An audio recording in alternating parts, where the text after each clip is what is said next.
என்னை வாழ வைக்கிற என் இயேசு கிறிஸ்துவுக்கு நன்றி. அனைவருக்கும் ஈஸ்டர் திருநாள் நல்வாழ்த்துக்கள். இந்த ஈஸ்டர் பார்த்தீங்கன்னா நிறைய கலெக்ஷன் வந்திருக்கு. கலெக்ஷன் நான் காட்டுறேன் பாருங்க. குழந்தைங்களோட உட்டீஸு வித் கேஃபோட வந்திருக்கு. இது ஃபுல்லாகவே பார்த்தீங்கன்னா 150 ரூபா மட்டும்தான். கலர்ஸ் மட்டும் பாருங்க. நிறைய கலெக்ஷன் வந்திருக்கு. பாய்ஸ் கலெக்ஷன் டிஷர்ட்டு பாருங்க. இது வெறும் 90 ருபீஸ் தான். நிறைய கலெக்ஷன் வந்திருக்கு. Full and full of hand. இந்த சம்மருக்கு உண்டானது எல்லாமே வந்திருக்கு.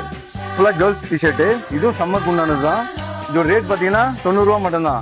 கலர்ஸ் மட்டும் பாருங்க. நிறைய கலர்ஸ் வந்திருக்கு. ஷார்ட்ஸ் வந்திருக்குங்க. வெறும் 25 ரூபா மட்டும்தான். கலர்ஸ் மட்டும் பாருங்க. இது ஃபுல்லாகவே 25 ரூபா மட்டும்தான். நிறைய கலர்ஸ் வந்திருக்கு. ஃபுல்லாகவே காட்டன்ஸ் மட்டும்தான். 25 ரூபா மட்டும்தான். எக்ஸாக்டாக நம்ம கடை எங்கே இருக்குன்னு பார்த்தீங்கன்னா புழை கேம்ப் பஸ் ஸ்டாப்லேருந்து கரெக்டாக 100 மீட்டர்லேயே நம்ம கடை இருக்குது. Tom's garments.